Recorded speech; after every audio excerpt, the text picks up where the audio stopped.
Hi, it's Jenny Pell in the Grower's Kitchen, and today we're going to learn how to make Jun. Our family drinks more than a gallon a week. It's fizzy, it's delicious, it's got caffeine in it, and unlike kombucha, which is black tea and cane sugar, it's green tea and honey. And the other thing I really love about Jun is that you're ready to make a new batch every 3 days, and kombucha takes a week or longer. So it's green tea, honey, whatever kind of fruit you want to put in. Today we're going to do oranges, but I've done watermelon, I've done so many different kinds of fruit. Lime, ginger, really whatever fruit you have on hand. And the SCOBY is the symbiotic culture of bacteria and yeast. And the SCOBY mother, it's like in the bottom of the apple cider vinegar. So this is a culture that grows. So if anybody brews beer or wine or makes any other thing, you have the culture that does the fermentation. So this batch has been sitting, this is called the primary fermentation. So the first fermentation, you just have to cover it, right? So you want it to have air and it starts to fizz up on the edges. And today we're gonna bottle. So we're gonna do the secondary fermentation now. One of the things we're trying to do in our household, in our ohana, is reduce our carbon footprint. And we're trying to grow our own food and make the things that we really love to eat from the things that come locally. Everything here is grown locally. These oranges are grown locally in a farm like a mile away from here.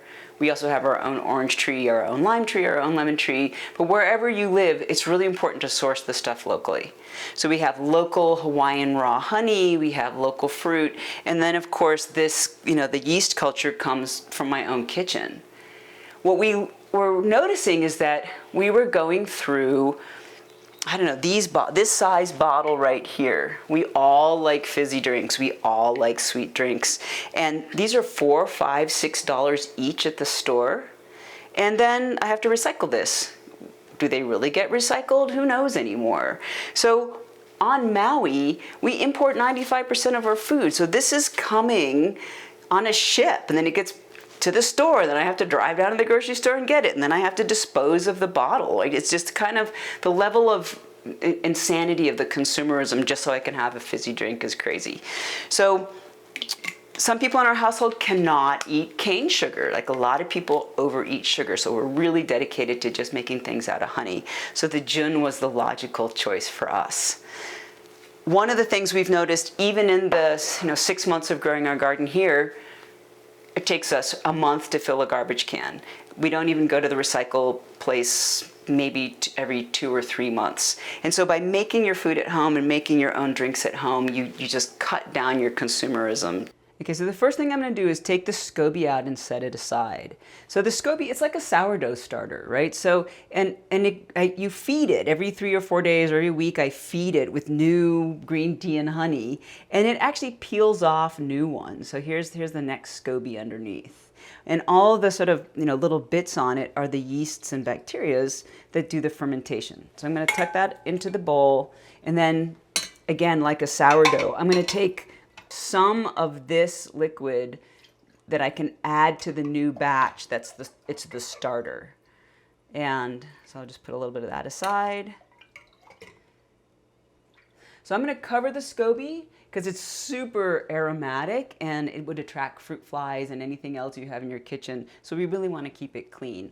Part of the process of brewing is actually having sterilized bottles and making sure everything's covered up in each stage.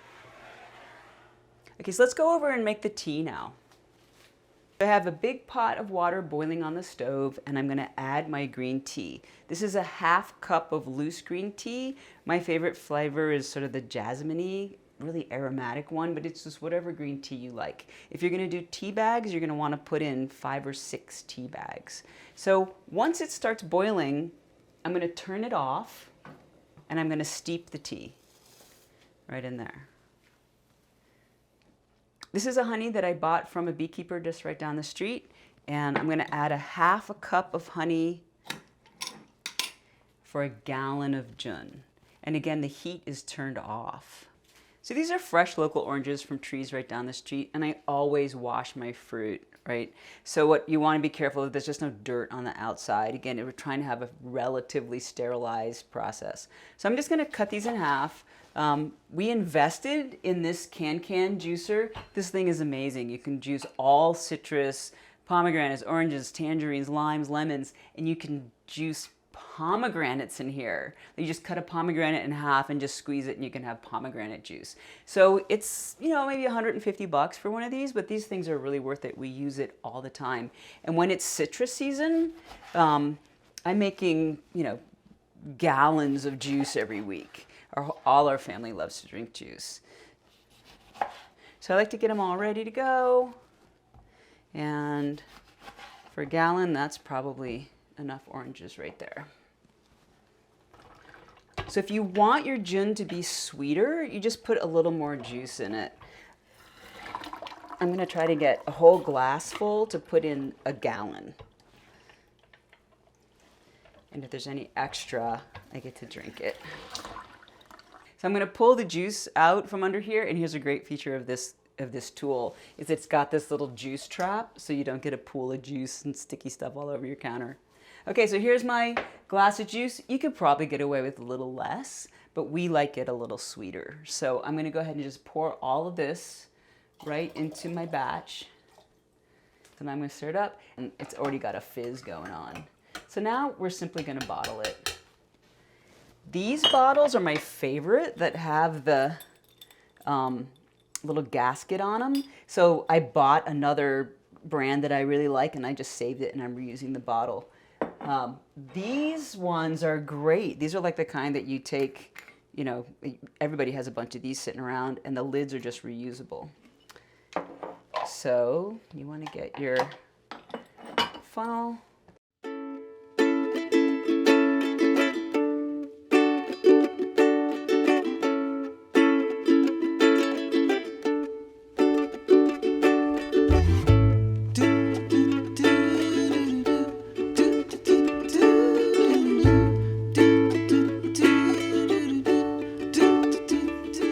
So this whole batch is bottled up and ready to go. It's going to sit overnight at room temperature.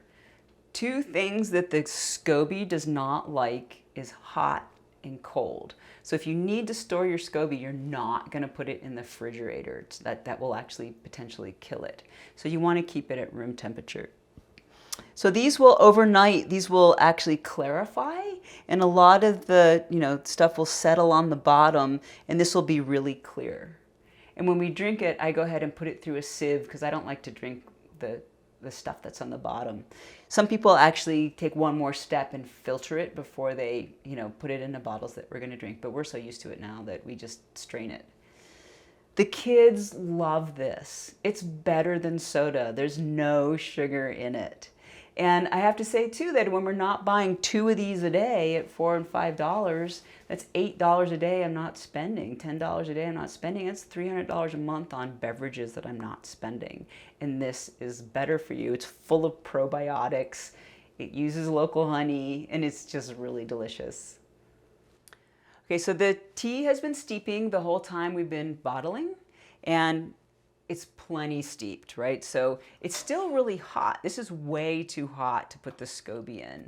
So what I'm gonna do is go ahead and I'm gonna strain this into the newly washed jar, and then I'm gonna add ice or water to cool it down. And then I'm just gonna put the SCOBY in and we're done.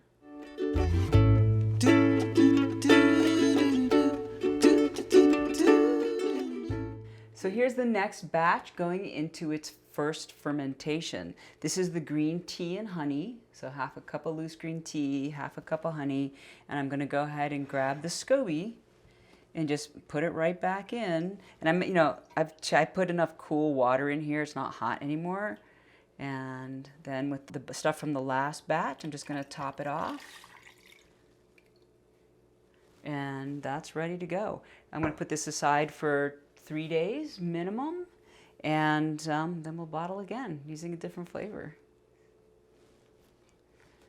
So one last thing that I will add about the Jun is it's a fermentation process. So if you let it sit for a week or two, it might get hard, like it might turn into a 3% alcohol.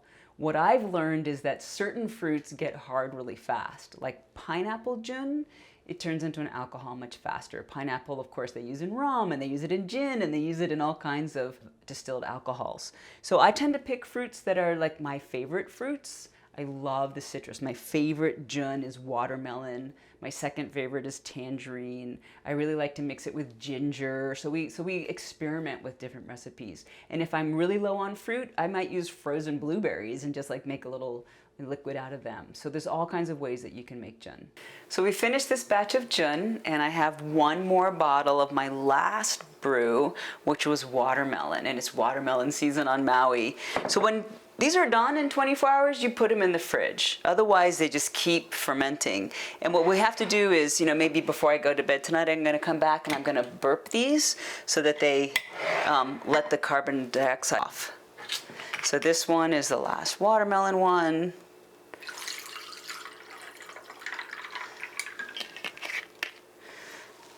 It's super fizzy. Cheers. See you next time in the Grower's Kitchen. Wow, that is so, oh no.